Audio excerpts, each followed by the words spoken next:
शुकदेव भगवान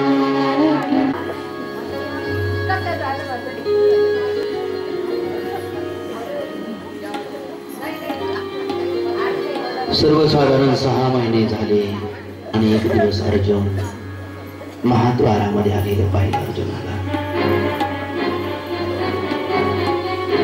धर्मदादाने अर्जुनाला ओळखलं तरी सुद्धा विचारलं, कोण आहेस तू?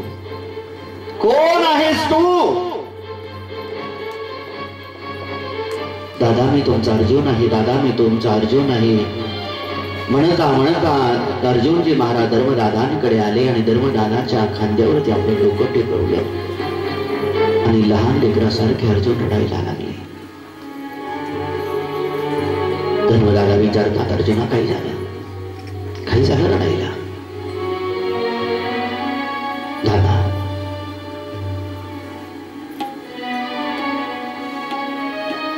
ज्यांच्या कृपेवरती आपलं जीवन चाललेलं होतं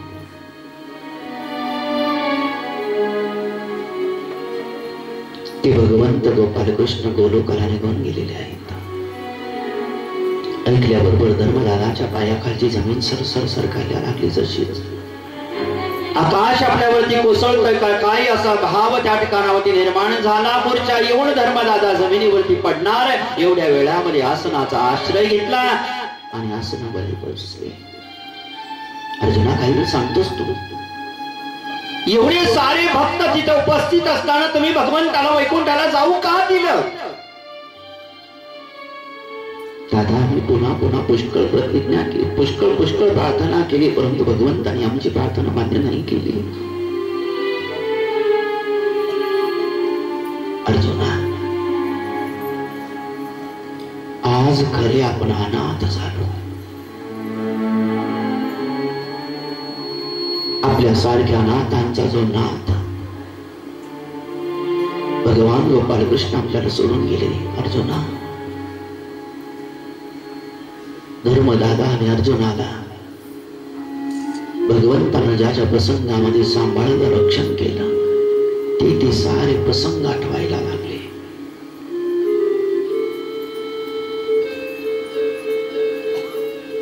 दादा भगवंताने वैकुंठाला जाताना मला जवळ बोलवलं होतं. मला सांगितलं, अर्जुना कौरवांचा विनाश करण्यासाठी मी तुम्हा पांडवांमध्ये माझ्या शक्तीचा संचार केलेला होता. आता कार्य समाप्त झालेलं आहे. तुम्हाला दिलेली सारी शक्ती मी माझ्याकडे खेचून घेतोय. अर्जुना आणि पांडवांनो आता तुमच्यामध्ये कोणत्याही प्रकारचा पुरुषार्थ सिद्ध तुम्ही नाही करू शकत. तुमच्या शरीरामध्ये जी शक्ती होती ती तर मी संचरित केलेली शक्ती होती.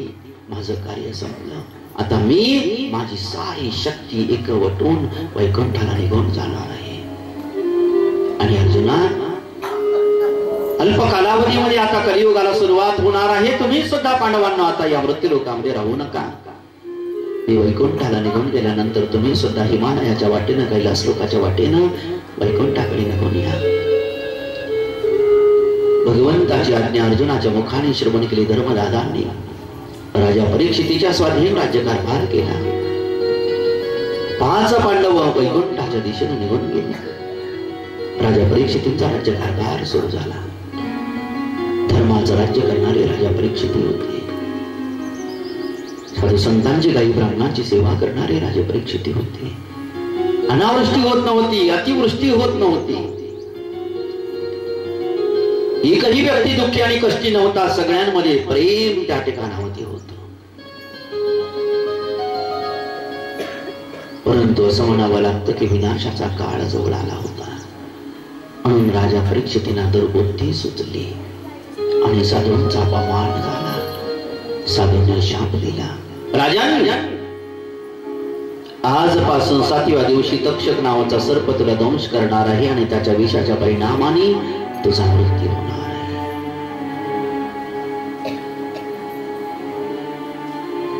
राजा परीक्षितीने शाप श्रवण केला. वल्कल परिधान केले राजा परीक्षितींनी. राजवस्त्राचा त्याग केला, राजवैभवाचा त्याग केला, सगळ्या परिवाराला एकत्र बोलवलं, इष्ट मित्र सगळे संबंधियांना एकत्र केलं आणि सगळ्यांसमक्ष राजे परीक्षित हात जोडून प्रार्थना करतात आहे. आजपर्यंत मला जेवढी सेवा करता येत होती तेवढी सेवा केली देशभूमीची. आजपर्यंत मला जेवढी सेवा करता येणं शक्य होतं तेवढी सेवा केली मी धर्माची. आजपर्यंत मला जेवढी सेवा करता येत होती तेवढी सेवा करण्याचा प्रयत्न केला मी परिवाराची. आजपर्यंत जेवढी सेवा करता येऊ शकत होती मला तेवढी सेवा करण्याचा प्रयत्न केला मी इष्ट मित्र सगळे संबंधियांची. परंतु आता तुम्ही सारे मला क्षमा करा, मी आता तुमची सेवा करू शकत नाही, कारण माझ्या मृत्यूचा समय आता जवळ आलेला आहे. आजपर्यंत मी जगलो ते तुमच्या साऱ्यांसाठी, पण राहिलेला थोडासा काळ आता मला जगायचा आहे स्वतःच्या कल्याणासाठी. राजा परीक्षितने सर्व संघ परित्याग केला. राजा परीक्षितने वनाची वाट पकडली. वनामध्ये जाऊन विराजमान झाले राजा परीक्षित.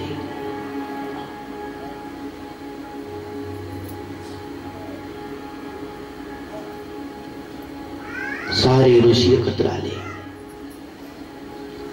राजा परीक्षितने साऱ्या ऋषी मंडळींना प्रार्थना केली, माझा उद्धार व्हायला पाहिजे, मला काहीतरी साधन सांगा. परंतु एकाही ऋषीला साधन नाही सांगता आलं. जे नाम साधन माहित होतं ते नाम साधन मी करेन. अनन्य भावाने शरणागती केली भगवंताची आणि नामसंकीर्तन करायला लागले राजे परीक्षित. सर्व संघ परित्याग करून गेलेले राजे परीक्षित. राजा परीक्षितने सर्व संघ परित्याग केला. बोलायला एक क्षण लागला बोलणाऱ्याला, ऐकणाऱ्याला एक क्षण लागला ऐकणाऱ्याला. पण सर्व संघ परित्याग करणं दिसती तेवढी सोपी गोष्ट आहे का?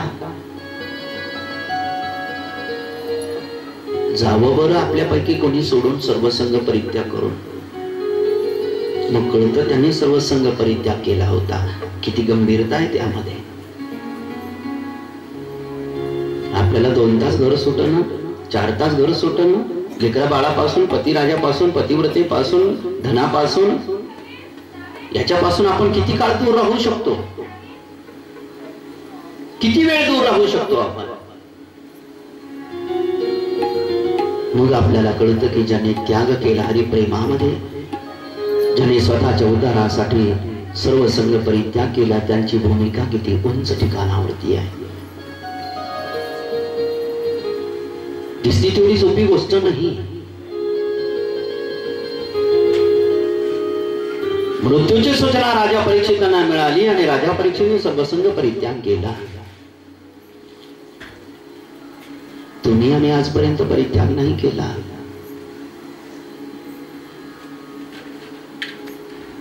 राजा परीक्षितांना एकट्याला शाप मिळाला होता असं नाही, तर तुम्हाला मलाही शापच मिळालेला आहे. आपल्याला काय सारी सृष्टी शापित आहे. मरणारी सृष्टी आहे. ज्या लोकांमध्ये आपण राहतो या लोकांचं नावच मृत्यू लोक आहे. इथं येऊन कोणी राहू शकत नाही. जसं विदेशामध्ये जर का गेलो आपण राहिला तर ते काय म्हणतात, पासपोर्ट व्हिसा म्हणतात का, ते काय असं, आम्ही 2 महिन्यासाठी तुमच्या गावाला राहिला आलो, तुमच्या देशात राहिला आलो. 2 महिने झाले की ते म्हणतात चल नाही का, इथं राहायचं नाही कोणी. आपल्याला परदेशामध्ये राहू देत नाही. आणि ज्या देशामध्ये आपण राहतो हा काही आपला देश आहे का?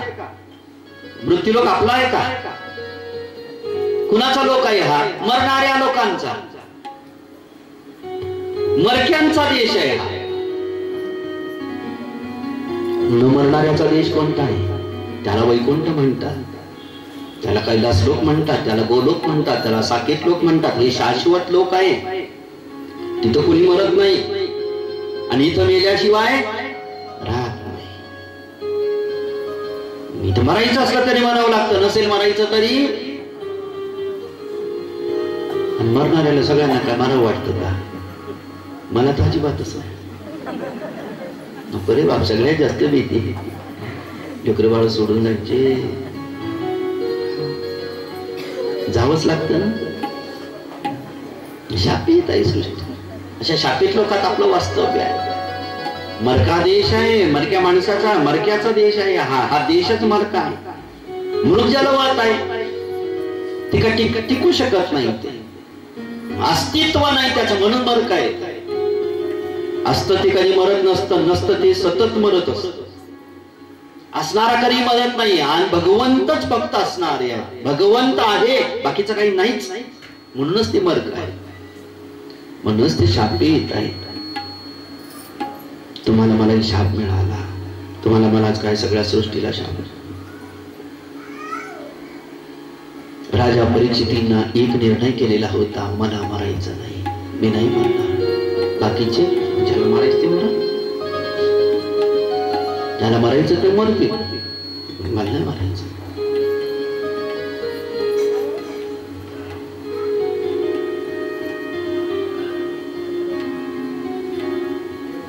ज्याला मारायचं नसतं तो काय करतो? घरदार सोडतो, लेकर बाळ सोडतो, सगळं सोडतो, भागवताला येऊन बसतो.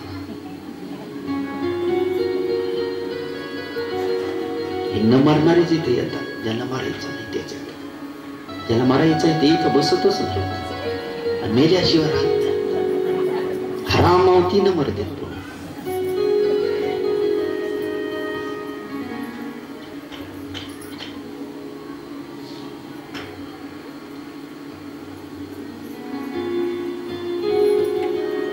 राजा परीक्षितीने सर्वसंग परित्याग केला, तुम्ही मी अजून परित्याग नाही केला, सर्वसंग परित्याग नाही केला. तुम्ही म्हणाल एवढ्या मोठ्या आवाजात बोलता, तुम्ही तरी काही सोडलं?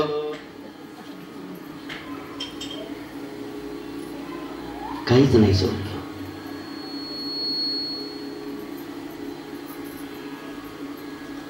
सांगणारेही सांगतात त्यांनी काय सोडलं.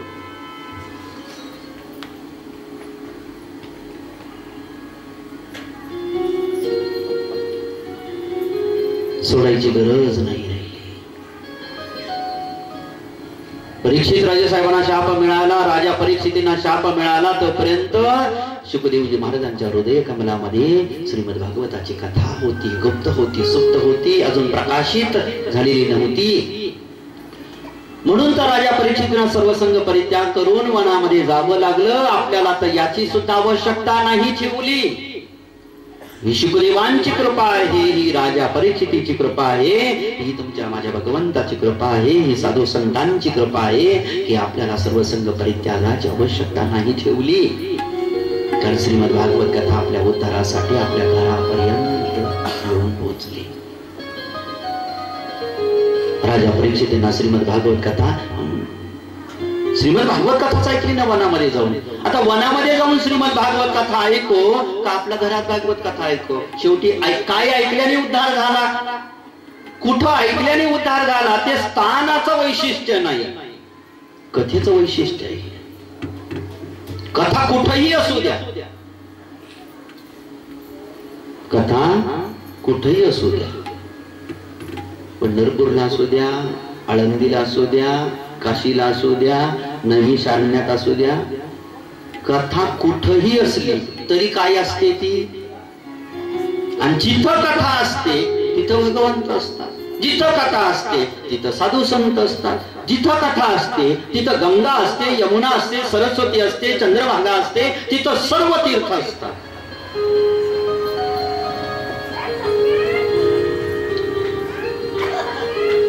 कथेमुळे उद्धार होत असतो. आपण कथा कुठं ऐकतो, कुठं कोणत्या कॉलनीत ऐकतो, कोणत्या शहरात ऐकतो, कोणत्या ठिकाणी ऐकतो याचं महत्व नाही, कथेचं महत्व आहे. आता कोणत्याही काळी, कोणत्याही स्थळी, कधीही तेच बल त्या ठिकाणावरती धारण करते. तोपर्यंत कथा नव्हती वर्णन केली शुकदेवजी महाराजांनी, म्हणून सर्व संघ परित्याग करून जावं लागलं. आपल्याला तर किती भाग्यवान आहोत आपण. आपल्याला लेकर बाळ सुटत नाही ना, पती सुटत नाही, धर्मपत्नी सुटत नाही, लेकर बाळ सुटत नाही, घरदार सुटत नाही ना आपल्याला. मग उपकार किती केले त्यांनी. तुम्हाला सुटत नाही ना काही, सोडूही नका, आम्ही तुमच्या घरापर्यंत येऊन तुमचा उद्धार करतो. मग तर झालं. किती उपकार. आणि श्रीमद भागवताच्या नियमामध्ये जर का असा नियम असता, श्रीमद भागवताची कथा सूतजी महाराजांनी शौनकांना सांगितली नैमिषारण्यात 1000 वर्ष त्याला उद्धार करून घ्यायचा असेल त्याने 1000 वर्ष नैमिषारण्याचा एकही गेला नसता. उद्धारही नको, तो देवही नको, ते धर्मही नको, जाती गेला असता का? माझ्याकडे पाहता तुम्ही, मी नसतो गेलो. हे सुखासुखी होतय म्हणून करतोय. एवढ्या अडचणीत जर का परमार्थ असता किती मंडळीने केला असता. हे सुखासुखी भाग्यवान होता. कलियुगातल्या जीवांची स्थिती माहित होती, भगवंताला माहित होती, विश्वदेवांना माहित होती, साधू संतांना माहित होती की कलियुगातले जीव का नाव नका घेऊ त्यागाचं. भोग सांगा यांना, त्याग नाव नाही काढायचं त्यागाचं यांच्या समोर.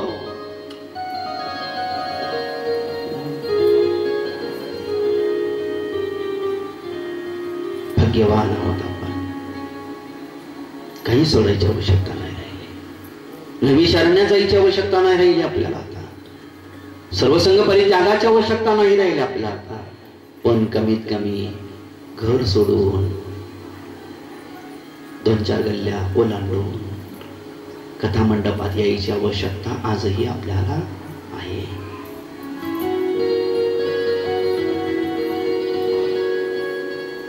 कथेच्या मंडपात बसूनच कथा काही काय मांडव आहे. मांडवाचं महत्व फार असतं. अलीकडे नवरा नवरीचं लग्न होतं, जुन्या काळामध्ये मांडव टाकायचे. कशाचा? जुनी नवरा नवरीला माहित असेल, जांभळीच्या झाडात असे झाडांचे मंडप टाकायचे. आता काही काही ठिकाणी जुनी मंडळी असली, नवीन मंडळी जर ऐकणारी असली तर करतात, थोडस 1-2 डगळे लावतात झाडाला. मांडव त्या सावलीचं महत्व आहे. रामचरितामध्ये फार गोड वर्णन केलंय त्याचं मांडवाचं. मांडवाला जास्त महत्व असतं. सावली सावलीमध्ये फरक पडतो. सावली सावली सुद्धा काही काही सावल्या अशा असतात ना, आपल्याला संपवूनच टाकतात. काही काहींची सावली सुद्धा कोणावर पडू नये, असं असतं सावली सुद्धा. सावलीबद्दल ज्ञानोबारांनी वर्णन केले ज्ञानेश्वर. हिवराची दाट सावली सज्जनी जैसे वाळली, तैसी पुण्य डावलून गेली अभक्ता ते. पै हिवराची दाट सावली, पुढे हिवराची दाट सावली. हिवराच्या झाडाचा दृष्टांत दिला. हिवराचं झाड असतं म्हणले माहिती, पण हिवराचं झाड असतं. हिवराची दाट सावली, पण सज्जने जैशी वाळिली. सज्जन मनुष्य हिवराच्या झाडाच्या दाट सावली मध्ये बसत नाही.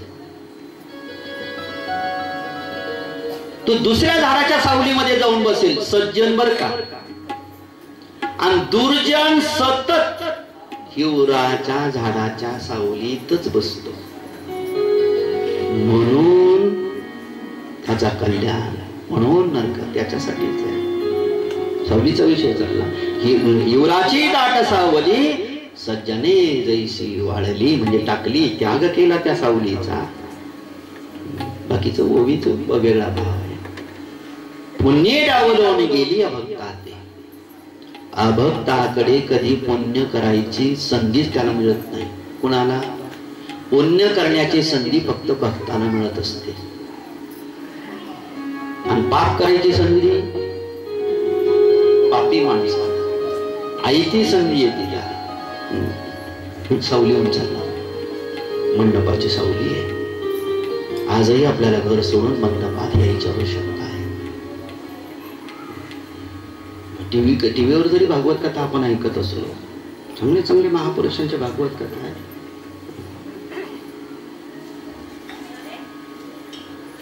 परंतु तिथं मंडप नाही. तिथं आहे, आपण जिथं ऐकतो तिथं नाही.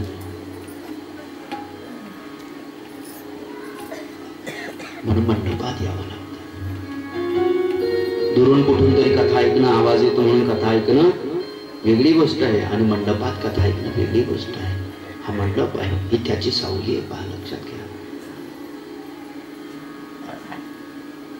काही प्रकारचे आजार जर का झालेले असले ना, तर काही काही वेळेला ते वैद्य मंडळी किंवा जाणती मंडळी, आयुर्वेदाच्या तज्ञ असणारी, काही काही झाडांखाली राहा म्हणतात. त्या झाडाखाली जर का काही दिवस राहिलं ना, महिना 2 महिने 4 महिने, तर तुमचा आजार जातो. लिंबाचं झाडही तसं चांगलं आहे बरं का आरोग्याला. लिंबाच्या झाडाखाली विश्रांती घ्यावी, आरोग्याला चांगलं आहे ते. म्हणजे त्या सावलीचाही परिणाम आहे, तसं ही सावलीचा परिणाम आहे. मांडवात आहोत आपण. आजही घर सोडून तासभरासाठी असो, 2 तासासाठी असो, 4 तासासाठी असो, तुम्ही मी सुद्धा त्याग केलेलाच आहे. घर सोडलं का नाही आपण, थोडा वेळ का होईना सोडलं, आपला उद्योग सोडला, कामधंदा सोडला, लेकरा बाळाकडे त्या ठिकाणावरती दुर्लक्ष केलं, आपलं परिवार सोडून, आपलं घरदार सोडून, आपला उद्योग सोडून आपण इथं येऊन विराजमान झालो. याचा काहीतरी विशेष लाभ होणारच आहे. आपण भाग्यवान यावून आहोत की आपल्याला आता दीर्घकाळपर्यंत त्यागाची आवश्यकता राहिली नाही आहे. त्या ठिकाणापर्यंत अहो तिथं जाऊन हरिकथा ऐकून उद्धार करून घेणं काय, आणि हरिकथा आपल्या घरी येऊन आपला उद्धार करणं काय, गोष्ट एकच आहे, सारखीच गोष्ट.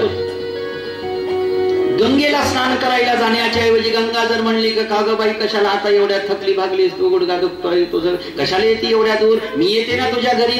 आणि गंगा आपल्या घरी आली, आपला हेतू काय आहे, गंगे स्नान करायचं आहे. मग आपण गंगेकडे जाऊ की गंगा आपल्याकडे येऊ, आपलं फक्त स्नान झालं पाहिजे.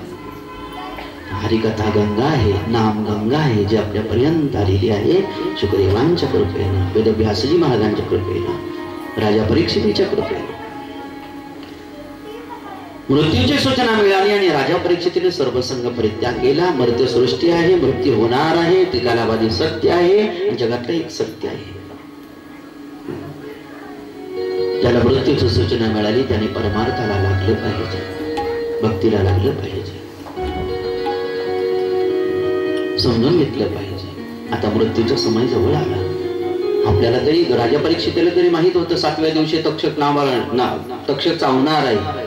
आपल्याला तर माहिती पण नाही कधी चावणार आहे. आपल्याला चावणार नाही, चावलेला आहे. साप जर का चावला तर एकदम विष सगळ्या अंगात जात नसतं. ज्याला साप विंचू चावलेला असेल हळूहळू हळूहळू विष सगळ्या अंगात जात. आपण म्हणतो साप चढतोय, विंचू चढतोय, विंचू चढतोय, कुठे चढतोय, झाडावर का, झाडावर नाही, आपल्या शरीरात सगळीकडे विष जात आहे असा भाव आहे. मग तक्षक तर आपल्याला जन्म झाला देहाचा, त्याच क्षणाला तक्षक चावलेला आहे.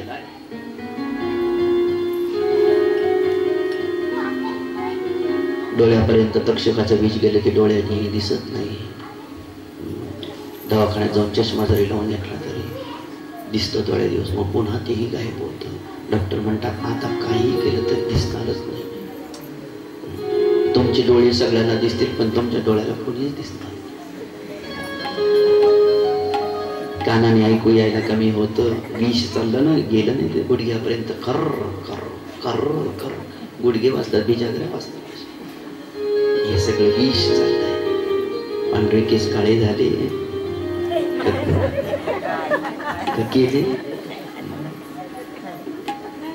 काळे भोर केस होते ना, पांढरे शुभ्र झाले. त्याला काही काही युक्त्या फार हुशार झाली माणसं, फार हुशार.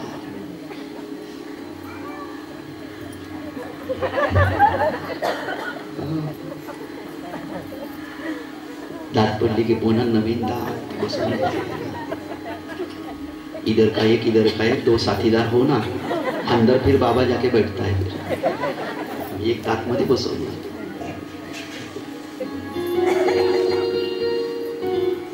तरुण तरुण राहण्याचा प्रयत्न करतोय मनुष्य, तरुण राहण्याचा प्रयत्न करतोय, तरुण दिसण्याचा प्रयत्न करतोय. पण कितीही तरुण राहण्याचा दिसण्याचा प्रयत्न केला तर काळ आपल्या देहाला वयोवृद्ध केल्याशिवाय राहत नाही. बालपण गेलं, किती सुंदर देह होता.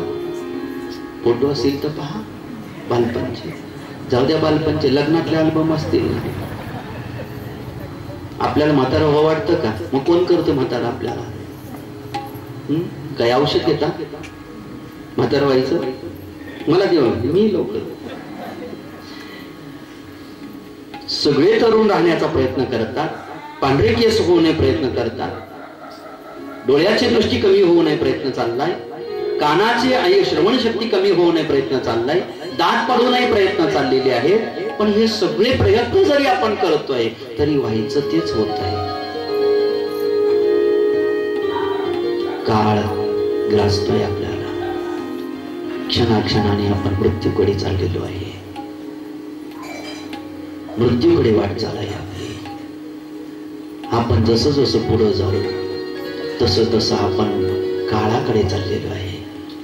आपलं प्रत्येक क्षण आपल्याला काळाकडे नेतोय, मृत्यूकडे नेतोय, समाप्ती करण्याकडे नेतोय आपल्याला. वापस कुणाला जाता येत नाही.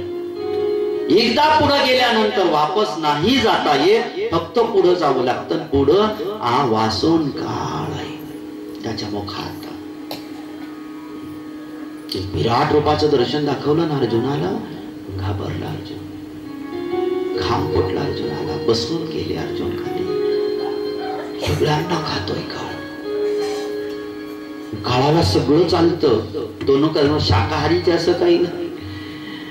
स्त्रिया खातो, पुरुष खातो, ज्ञानी खातो, अज्ञानी खातो, साधू खातो, संत खातो, भक्त खातो, अभक्त खातो, गरीब खातो, श्रीमंत खातो, घर खातो, माती खातो, दगड खातो, सगळं खातो. तो सृष्टीला कोण खातोय? काळ. कोणाला नाही सोडत. राजा परीक्षितीने एक विचार केला, तेवढाच फक्त आपल्याला विचार करायचा आहे. राजा परीक्षितीला मृत्यूची सूचना मिळाली, राजे परीक्षिती बेसावत नाही राहिले. मृत्यूची सूचना मिळाली ना, सूचना तर देते ना, प्रकृती सूचना देते. धोका कधीच देत नाही, प्रकृती सूचना देते. राजा दशरथांनी शृंगार करताना आपल्या कानाजवळ एक पांढरा केस पाहिला, दर्पणात, आरशात एक. राजा दशरथजी महाराजांनी एका क्षणात निर्णय घेतला की आता माझा वृद्धापकाळ सुरू झाला. राज्याभिषेक करावा, लेकरांच्या स्वाधीन राज्य करावं, आपण भगवत भक्ती मध्ये आपला काळ व्यतीत करावा. एक पांढरा केस. आता सगळे पांढरे झाले, जर काळे करून संसार करतात आहे.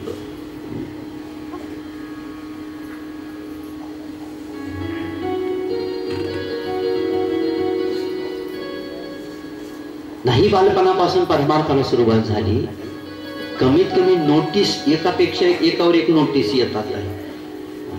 दाट पडला म्हणजे नोटीस आली, पहिली नोटीस, दुसरी नोटीस, तिसरी नोटीस. आता इतक्या नोटीस आल्या तरी स्वतः सावध व्हायला तयार नाही.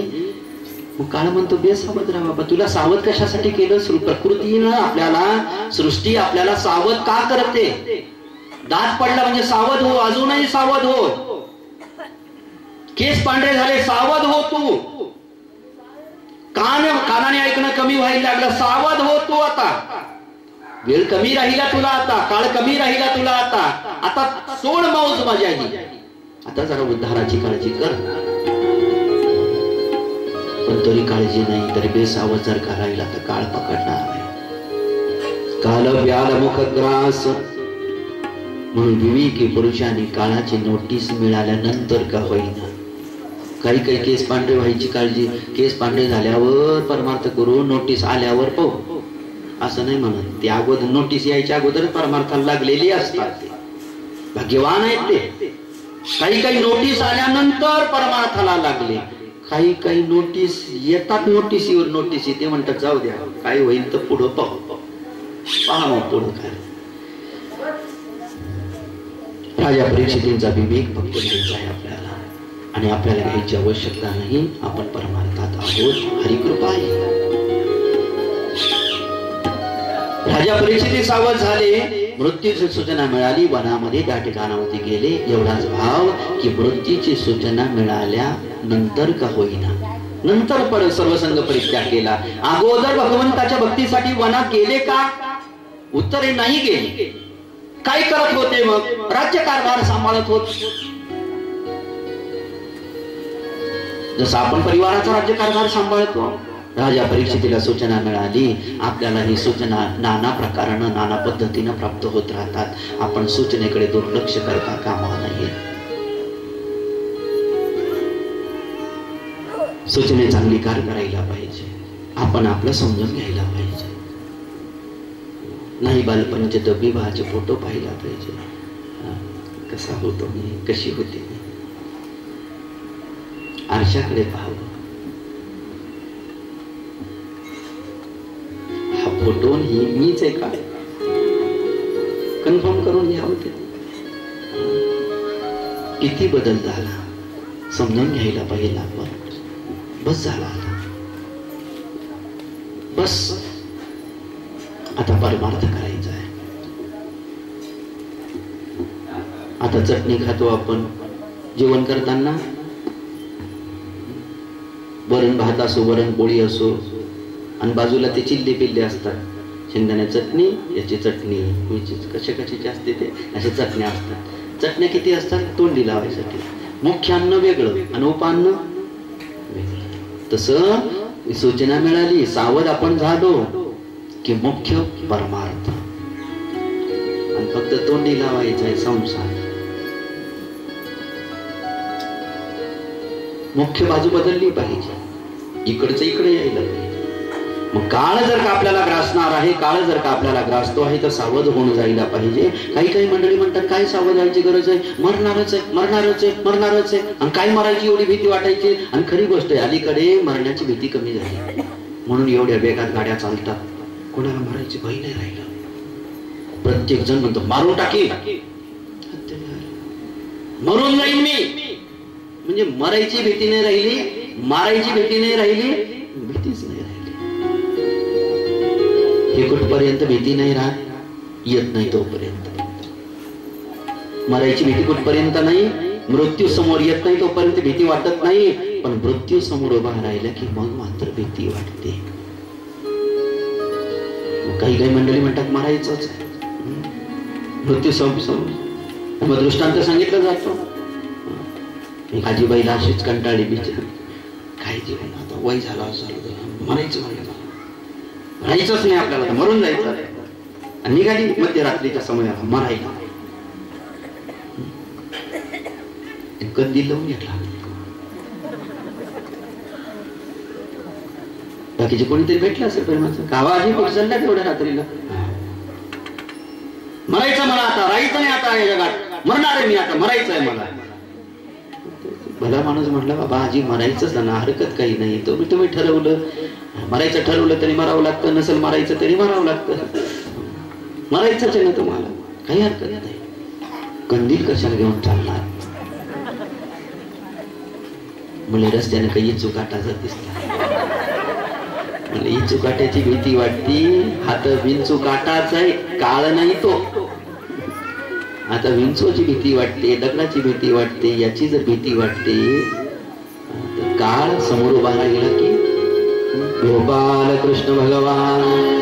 काही मंडळी म्हणतात मारायचंच आहे, मग त्याची काही एवढा विचार करायचा, त्याची काही एवढी काळजी करायची नाही. नाही, काळजी याच्यामुळे करायची आहे की ज्यांनी मृत्यू समजून घेतला, मला मरायचं नाही, ज्यांनी ठरवलं ते खरंच मरण नाही पावले, बरं ते राहिले. त्यांनी परमार्थ केला, भक्ती केली. अविनाशी करी आपुली आईसे, लाभी मना पिसे गोविंदाचे. या मार्गामध्ये चालणारा कधी मरत नसतो.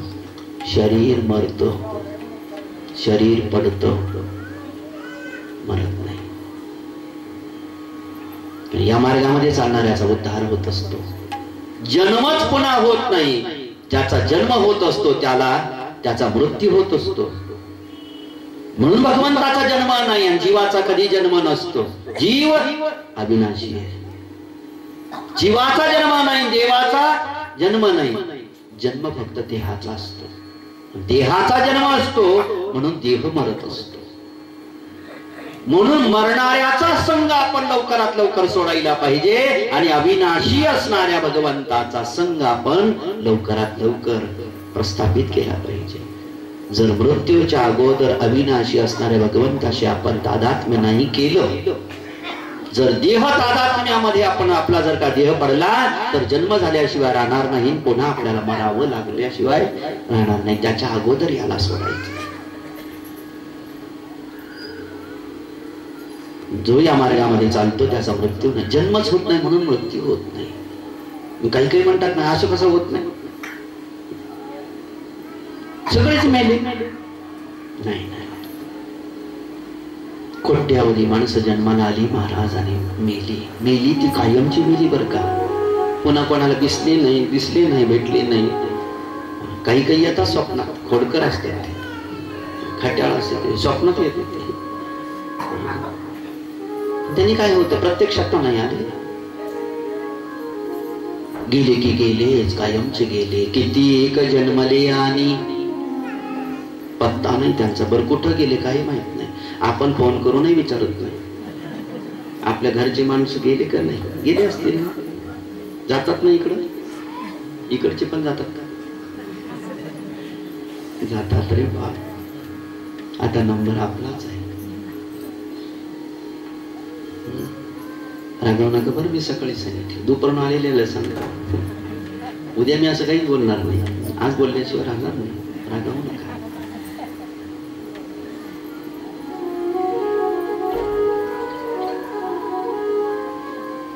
किती गेले बरं आपल्या घरचे. कुठून कुळ सुरू झालं आपलं, प्रत्येकाचं कुठून कुळ सुरू झालं. 7 ऋषी पासून परंपरा चालली. ही प्रत्येक कुळाची ऋषी आहेत, तिथून परंपरा. थोडस मागे जाऊन पाहिलं तर आपले आई वडील, त्यांचे आई वडील, त्यांचे आई वडील, त्यांचे आई वडील, त्यांचे आई वडील, त्यांचे आई वडील, कधीपासून सुरू आहे चराठी. हे गुऱ्हाळ कधीपासून चालू आहे. आबा बाबा कुठे गेले असतील बरं. आणि जेवढे गेले आपल्या घरातले तेवढ्यांचे फोटो जर घरात ठेवले असते आपण तर नाही. आता आपण आपल्या आई वडिलाचे ठेवतो. पोराला सांगून जाऊ आम्ही गेल्यावर आमचे पण ठेवा बरोबर. आम्ही आमच्या मायबापाचे लावले, तुम्ही तुमच्या मायबापाचे म्हणजे आमचे लावा. आणि तुमच्या पोराईलाही सांगून ठेवा बरं, ते गेले का त्यांचेही लावा. मग त्यांना म्हणा त्यांचेही लावा फोटो. घर पुरल का, कॉलनी तरी, जिल्हा. गेले किती, एकाच्या कुळातले, एका कुळामधले जर कोट्यावधी त्या ठिकाणावरती गेले. व गेले तर कुठं गेले काही पत्ता नाही ना, त्यांचा फोन ना, निरोप ना, काही ना. आपणही काही काळजी करत नाही. गेले कुठं गेले बिचारे, काळाच्या आड चालले गेले. आपल्यासारखेच कधीतरी जीवन जगत होते ते. आपल्यासारखेच माझं घर, माझी धर्मपत्नी, माझी लेकरं बाळ, माझं घरदार, माझं ते करत होते. गेले बिचारे, पत्ता नाही लागला. त्यांची आपल्याला आठवण सुद्धा होत नाही. आपल्याला जर विचारलं तुझ्या आई वडिलाचं नाव सांगू आपण, आजोबाजीचं नाव सांगू आपण, पंजोबा पंजीचं नाव 10 मिनिटांनी सांगू. खापर पंजोबा ते म्हणते काही घेणं देणं, कशाला डोकं लावलं त्यांचं आमचं काय घेणं देणं आहे. नाही शेती वडिलोपार्जित काय, त्यांचं आमचं काय घेणं देणं. उद्या आपल्या पुढची मंडळी सुद्धा कधी, आज आपण कोण आहोत, आजोबाजी. नातू झाली असतील तर आज आपण कोण आहोत, आजोबाजी. उद्या आपण कोण होणार आहोत, पंजोबा पंजी. नंतर खापर. नंतर आपला पत्ता सुद्धा कोणी सांगणार, आपलं नाव सुद्धा लोकांना. आपल्या घरातल्या माणसाला आपलं नाव माहीत नसेल, घरावर आपलं नाव का टाकत नाही. आता काही हरकत नाही, घरावर नाव टाकलं की आपण गेलो, घरावरची पाटी आधी बदलली जाईल. पहिले वेगळेच पाटील होते, आता वेगळेच पाटील. तोही जाईल, मग त्याच्या जागेवर दुसरं मार्बलचं टाकून आणलं जाईल. ते नाव त्याच्यात फरशीवर फरशी, फरशीवर फरशी, फरशीवर फरशी. पुढचा गेला की मागचा आला, पुढचा गेला की मागचा आला, पुढचा गेला की मागचा आला. विचार याचा करतोय आपणही जाऊ. आपल्याला जसे ते आज आठवत नाही ना, आपली पण आठवण जगात कोणी करणार नाही. पण त्याची आठवण सगळं जग केल्याशिवाय राहत नाही, जो जीवनभर देवाची आठवण करत राहतो. आपल्या घरातल्या माणसाची आठवण आपल्याला नाही. तुकोबराय आपले कोण लागतात सांगा? ज्ञानोबराय आपले कोण लागतात? ज्या वंशामध्ये आपण जन्म घेतला, ज्या कुळामध्ये आपण जन्म घेतला, आपल्या घरातल्या माणसाची आपल्याला आठवण नाही, त्यांचं नाव माहित नाही. तुकोबरायांचं गाव माहितीये, त्यांचं नाव माहितीये, त्यांचं कुळ माहितीये. तुकोबराय भजन कुठं करत होते आपल्याला माहितीये. तुकोबराय जेवण काही करत होते आपल्याला माहितीये. तुकोबरायांना दर विवाह किती झाले हे आपल्याला माहितीये. तुकोबरायांना संतती किती होती हे आपल्याला माहितीये. तुकोबरायांबद्दल खडान खडा आपल्याला माहितीये. आपल्या परिवाराची माहिती आपल्याला नाही का? आपल्या घरातल्या माणसाला जगता आलं नाही म्हणून. कुणासाठी जगायला पाहिजे, कशासाठी जगायला पाहिजे हे आपल्या घरातल्या माणसाला कळलं नाही. याचा हा परिणाम आपल्याला स्वतःच्या अनुभवाने पाहायला मिळतो. हा मेला, तो मेला, तो मेला, तो मेला असं म्हणता येईल का? तुकोबाराय नाही महाराज, जीभ झडून जायला. मरावे परी कीर्ती रूपी उरा. तुका म्हणे एक मरणाची सरे, उत्तमचे ओरे कीर्ती मागे. उत्तम कीर्ती शेष राहिली पाहिजे. पुतळे बांधायची गरज नाही पडली पाहिजे. आपल्या मूर्त्या घडल्या पाहिजे. पुतळ्यात आणि मूर्तीत फरक आहे बर का? ही पुतळ्याची हौजा नाही त्यांना सांगतो. पुतळा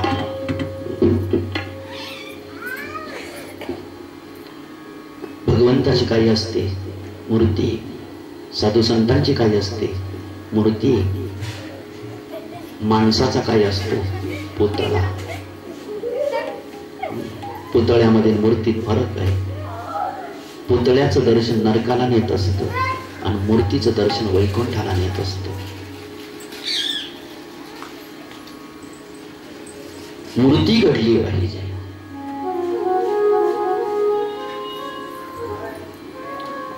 मूर्ती ज्ञानोबरायांबद्दल, मुक्ताबाई बद्दल, सोपान काका बद्दल, समाधीस्थ होण्याच्या अगोदर मूर्ती म्हणून उच्चार आहे. तिघांच्याही मूर्ती आहेत.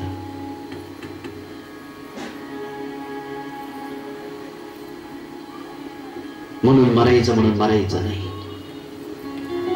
मरेल, माझा देह पडणार आहे, पण कसा पडला पाहिजे तसं सगळ्यांचा पडतोच नाही. जरा हटके जीवन असं पाहिजे. जरास कोणाच्याही मुखातून निघाल वा, त्याला म्हणतात जगणं. मग ते धर्मासाठी जगावं तरी, देशभूमीसाठी जगावं तरी, याला म्हणतात जगणं. याला म्हणतात मरण, याला म्हणतात मृत्यू. तानाजी मालुसरे हा देह पडला त्यांचा, पण कसा पडला? स्वराज्य स्थापन करण्यासाठीच पडला ना, धर्मसंस्थापनेसाठीच पडला ना. असा देह पडला पाहिजे काय? मरावे बरी कीर्ती रूपी उरावे. कोणी म्हणेल कीर्ती आम्हाला नाही करायची. आणि खऱ्या भक्ताला कीर्तीच्या माग भक्त कधी धावत नसतो. प्रतिष्ठा आणि कीर्ती या कंसाच्या दोन धर्मपत्न्या वर्णन केल्या भागवताने, अस्ति आणि प्राप्ती. प्रतिष्ठा आणि कीर्तीच्या माग जो धावतो, जो धावला त्याचं पतन झाल्याशिवाय राहत नाही. म्हणून खरा साधू, खरा संत, खरा साधक कधी कीर्तीच्या नादाला लागत नाही. कीर्ती भक्तांनी नसते करायची, कीर्ती भगवंत करत असतात. आणि कीर्ती याच्यासाठी भक्ताची होत असते की त्याची कीर्ती वर्णन करून, त्याची कीर्ती श्रवण करून बाकीच्या भक्तांचा उद्धार होत असतो. तुकोबारायांची कीर्ती आहे, ज्ञानोबारायांची कीर्ती आहे, सावता बाबाची कीर्ती आहे, गरोबा काकांची कीर्ती आहे, साधू संतांची कीर्ती आहे. कीर्ती करून गेले. त्यांना नाव वाढवायची हौस नव्हते, पण कीर्ती भगवंताने केली बाकीच्यांचा उद्धार व्हायसाठी.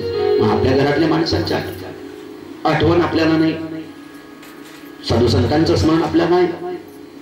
आपल्या घरातली माणसं आहेत ना, तुकाराम तुकाराम म्हणायच्या ऐवजी आपल्या घरातली माणसं आहेत ना, आपल्या घरातल्या माणसांची नावं घेत बसायचं, जप करायचं मस्त. आपल्या घरातल्या माणसाला नावं नाहीत का? नाही तर आपल्या स्वतःचं नामस्मरण करायचं. आपलं स्वतःचं नामस्मरण नाही करत आपण, आपल्या परिवारातल्या सदस्याचंही नामस्मरण नाही करत आपण. साधू संतांच्या नावाचं नामस्मरण का करतो आपण? एवढं काय आहे त्यांच्या?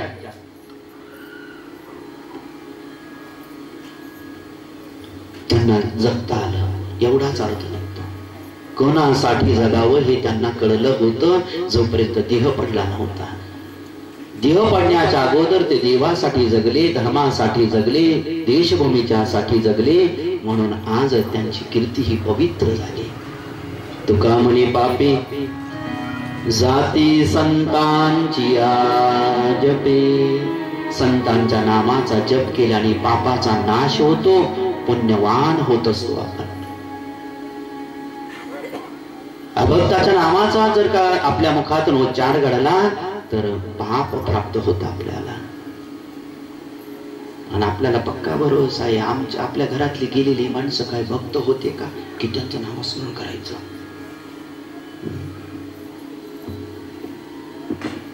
त्यांना जगता नाही आलं. ज्यांना जगता येत नाही त्यांचा आदर्श डोळ्यासमोर ठेवून माणसाने जगू नये. ज्यांना जगता आलं ना त्यांचा आदर्श आपल्या डोळ्यासमोर ठेवायला पाहिजे. काळावरती ज्यांनी विजय मिळवला त्यांचा आदर्श डोळ्यासमोर ठेवायला पाहिजे. त्यावेळेला उंच अशा प्रकारचं जीवन आपण जगू शकतो. परीक्षित राजे साहेबांना मृत्यू येणार होता. सावध झाले, सर्व संघ परित्याग करून वनामध्ये जाऊन विराजमान हरिभक्तीची प्रतिज्ञा घेतली. आता मी 7 दिवसाच्या अगोदर हरीला भेटेन, हरी मला भेटतील, माझा उद्धार मी करून घेईल. उद्धरीदात्मनात्मानं नात्मानम अवसादने आपुली आपण करा सोडवन. आपुली आपण करा सोडवन. आपुली आपण करा सोडवन. आपुली आपण करा सोडवन. आपुली आपण करा सोडवन. आपुली आपण करा सोडवन. आपुली आपण करा सोडवन. जाऊ द्या कोण काय करत करू द्या, ज्यांना जे करायचं ते करू द्या. कुणावर तर आपली सत्ता नाही. जो तो आपला स्वतःचा मालक आहे आणि अलीकडे तर कोणीच कोणाचं ऐकायला तयार नाही. तो म्हणतो आम्हाला कळत आहे, जा तुम्हाला.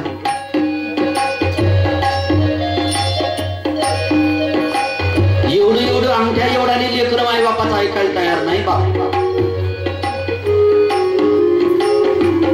कोण कोणाचं ऐकतंय? जाऊ द्या. आपण काय करायला पाहिजे? हरिदास आहोत आपण, ग्रंथाच्या प्रकाशामध्ये जीवन जगणारे आहोत आपण.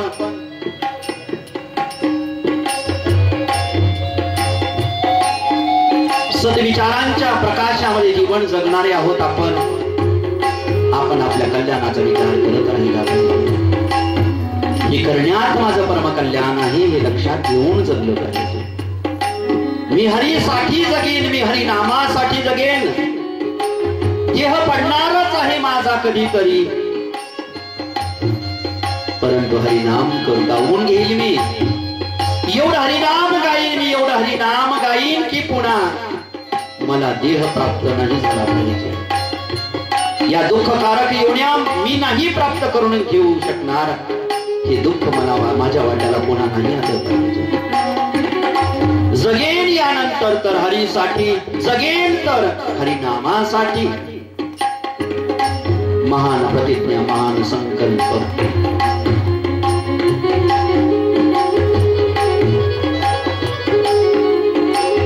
आपण सुटून जायला पाहिजे. आपल्याला मारायचं नाही. जन्माला येताना तर सारे सारखे जन्माला येतात. ज्या वेळेला लेकराचा जन्म होतो ना त्यावेळेला सगळे हसत असतात. बाळ झालं पेढे वाटतात. आईला आनंद होतो, बापाला आनंद होतो, आजूबाजीला आनंद होतो, परिवाराला आनंद, शेजारी बाजाराला आनंद, सगळ्यांना आनंद होतो. बाळ झालं. बाळाकडे पाहवना बाळ रडत असत. जन्म होतो या वेळेला, त्यावेळेला आपण रडत असतो, सगळं जग हसत असत. पण असं जगायला पाहिजे माणसाने. ज्या वेळेला आपण जगत सोडून जाऊ ना त्यावेळेला आपण हसत हसत गेलो पाहिजे. आणि आपल्या विरहाने, आपल्या जाण्याने साऱ्यांच्या डोळ्यामध्ये अश्रू आले पाहिजे. आपल्या जाण्याने जर साऱ्यांच्या नयनामध्ये अश्रू आले रे आले तर समजून घ्यावं म्हणणाऱ्याने की माझं जगणं सार्थकी लागलं. वैर्याने सुद्धा मानायला पाहिजे की असा व्यक्ती पुन्हा या जगात होणं शक्य नाही. मनुष्य असावा तर असा, भक्त असावा तर असा, साधक असावा तर असा असावा.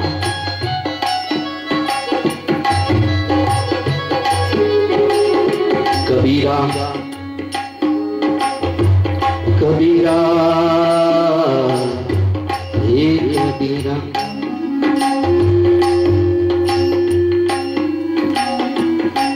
कबीरा हम जब पैदा हुए, कबीरा हम जब पैदा हुए, हम रोए जग हसा.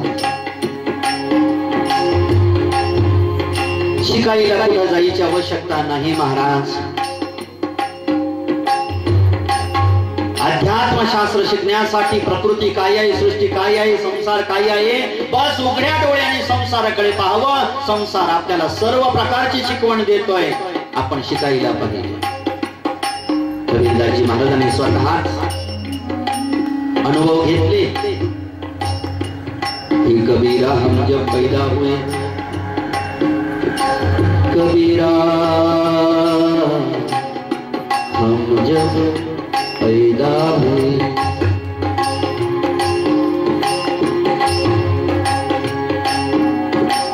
हम रोई जग हसा. माझा जन्म झाला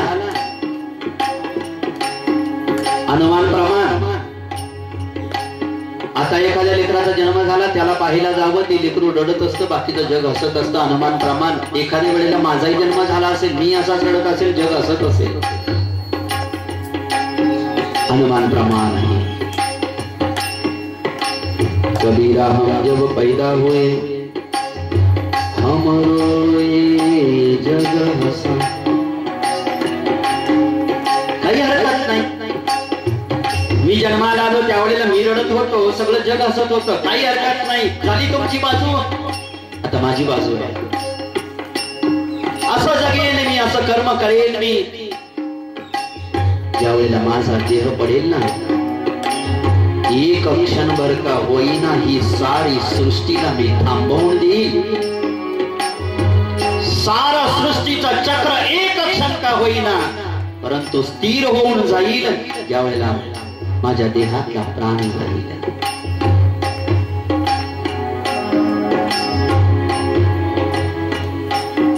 एक गोष्ट लक्षात घ्या, ज्या वेळेला एखाद्याचा मृत्यू होत असतो ना त्यावेळेला त्याचं प्रेम ज्यांच्यावरती किंवा ज्यांचं प्रेम त्याच्यावरती असतं ना, मृत्यू होत असताना आपल्याला माहिती नाही की त्याचा मृत्यू होतोय, पण तरी सुद्धा आज सकाळपासून आपल्याला करमत नाही. आपल्याला जेवण करावंसं वाटत नाही, कशामध्ये मन रमत नाही आपलं. का होत आहे हे सगळं? काहीतरी कुठंतरी आपला प्रेमाच्या व्यक्ती अडचणीमध्ये असतो, समस्येमध्ये असतो, तो संकटात असतो, तो आपला धावा करत असतो. आत्मा सगळ्यांचा एक आहे, जीव सगळ्यांचा एक आहे.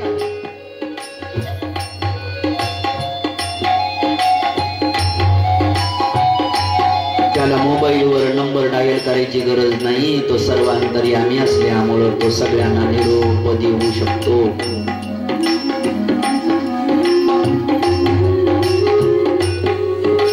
सामान्य व्यक्ती जर का मृत्यू होणार असला तर काही परिणाम आपल्याला जगतामध्ये सृष्टीमध्ये पाहायला मिळतो, प्रभाव त्याचा पाहायला मिळतो. तर भगवंताचा भक्त एखादा महापुरुष जर का सृष्टीमधून निघून जाणार असेल, त्याचा जर का देह पडणार असेल, तर या साऱ्या सृष्टीमध्ये एक प्रकारचा कंप निर्माण होत असतो. आणि तो कंप, तो आत्मस्वरूपावरती जो कंप निर्माण होतो, तो कंप प्रत्येकाच्या हृदयामध्ये त्या ठिकाणावरती एक प्रकारचा हिंदोळा देत असतो. सगळ्यांना त्या ठिकाणावरती इशारा करून जात असतो. तो असं वाटतं की आपल्या देहातला प्राण जातोय का. भगवंताचं जाणं, ते महापुरुषांचं जाणं, ते हरिदासाचं हरिभक्ताचं जाणं महाराज, हे प्रत्येकाला जाणीव करून जात असत. ज्ञानोबरायांच्या समाधी सोहळ्याचं आजही वर्णन ऐकावं, आजही वर्णन करावं तर डोळ्यातून अश्रुपात होतात, झाल्याशिवाय राहत नाहीत. आजही तुकोबाराई वैकुंठाला ज्या वेळेला निघून गेले त्यावेळेचा प्रसंग जर का वर्णन करावा, ऐकावा तर भाविकाच्या नयनामध्ये अश्रू दाटल्याशिवाय राहत नाही. आज 900 वर्ष होऊन गेले ज्ञानोबरायांना समाधीस्थ होऊन. 400-450 वर्ष तुकोबारायांना वैकुंठाला जाऊन झाले. आपल्या घरातली माणसं आता गेले. वर्ष श्राद्धाच्या दिवशी सुद्धा डोळ्यात पाणी येत नाही कोणाच्या. असं करूनच काही गेले. हा इतिहास एक संसाराचं चरित्र आहे तर एक परमार्थाचं चरित्र आहे. एक असत्याचं चरित्र आहे तर एक सत्याचं चरित्र आहे. एक असत्याची कथा आहे तर एक सत्याची कथा आहे. कबीरा हम जब पैदा हुए हम रोए जग हसा. काही हरकत नाही, आता बाजू माझी आहे. मी जन्माला आलो, सगळे हसले ना, सगळ्यांना आनंद झाला ना, खूप पेढे वाटले ना. आता पहा असा धक्का देऊन जाईल मी की जन्मोजन्मी सुद्धा मला विसरणं शक्य होणार नाही. असा जगेन मी, असा किड्या मुंग्यासारखा नाही जगणार मी जगेन हरीसाठी, हरिनामासाठी, हरिकथेसाठी, संत सेवेसाठी जगेन मी. या व्यतिरिक्त माझे जगण्याचा काही हेतू नाही. कबीरा हम जब पैदा हुए हम रोए जग हंसा. ऐसी करने कर चले हम हंसे जग रोए. आम्ही जाताना हसत हसत जाऊ, परंतु ज्यांना सोडून जाऊ ना त्यांच्या डोळ्यामध्ये दुःखाचे अश्रू आणल्याशिवाय, विरहाचे अश्रू आणल्याशिवाय याला म्हणतात स्वार्थामुळे रडणं वेगळं आहे. पतिराज गेले, आता कमवणार कोणी राहिलं नाही म्हणून रडणार, ते वेगळं आहे. स्वार्थाच्या बाजारामध्ये रडणं होतं आणि परमार्थामध्ये सुद्धा रडणं आहे. पण स्वार्थाच्या बाजारातलं रडणं वेगळं आहे आणि परमार्थातलं रडणं वेगळं आहे. यामुळे फार आमूलाग्र बदल आहे.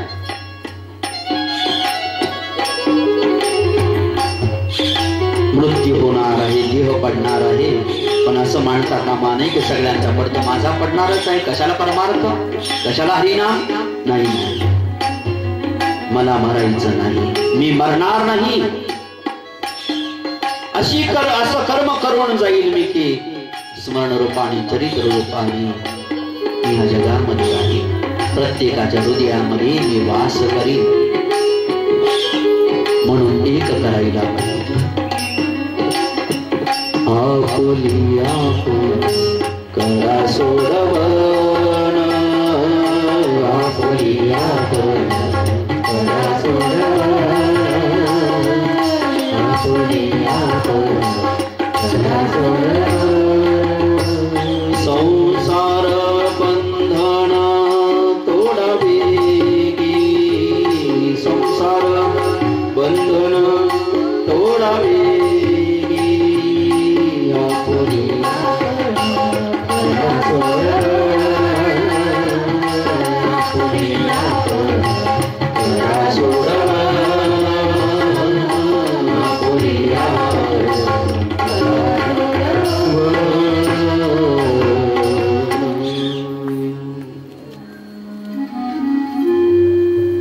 शुकदेवजी महाराजांना प्रेरणा मिळाली.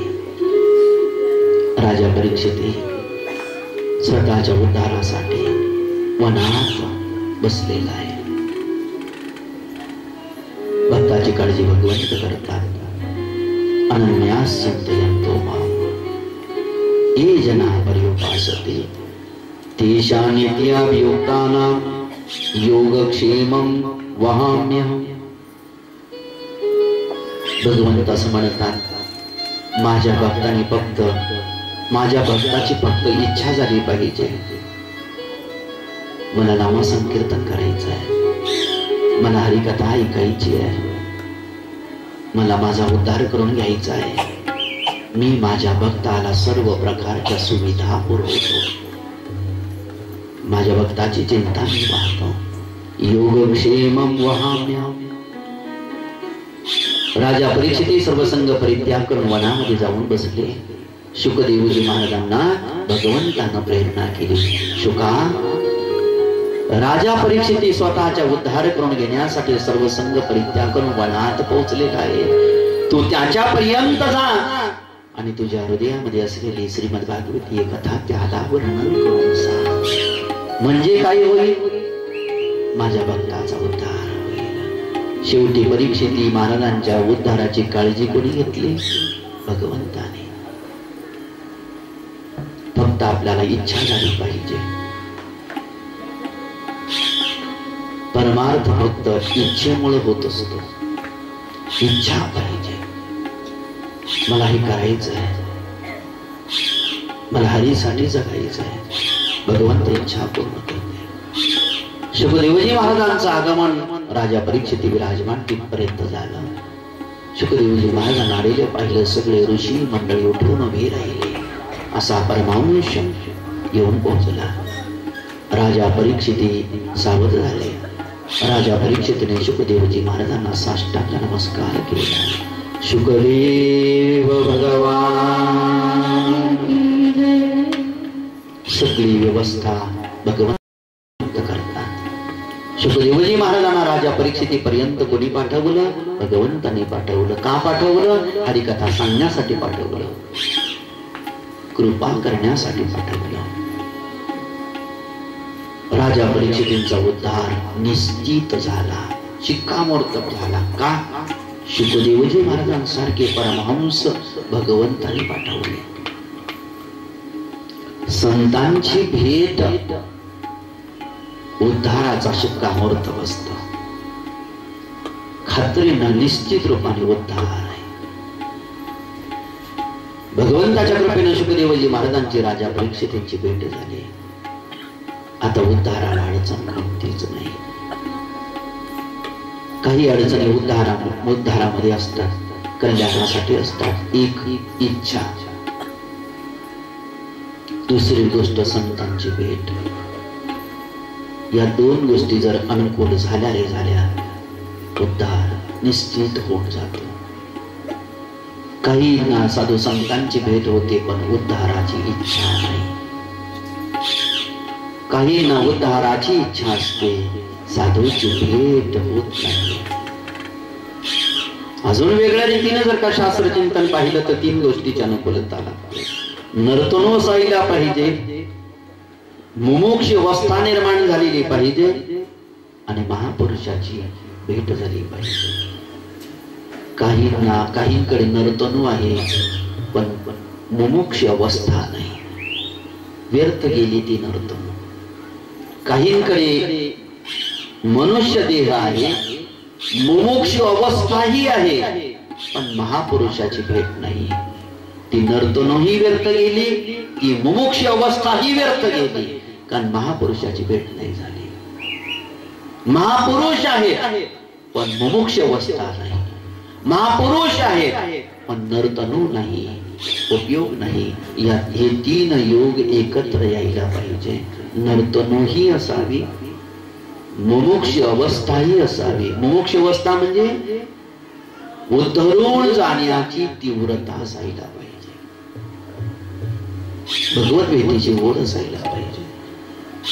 म्हणून नर्तनूही असावी, मुमुक्ष अवस्था ही परिपक्व असावी आणि महापुरुषाची संगतीही व्हावी. उद्धार निश्चित झालेला असतो. राजा परीक्षितांचा उद्धार निश्चित झाला.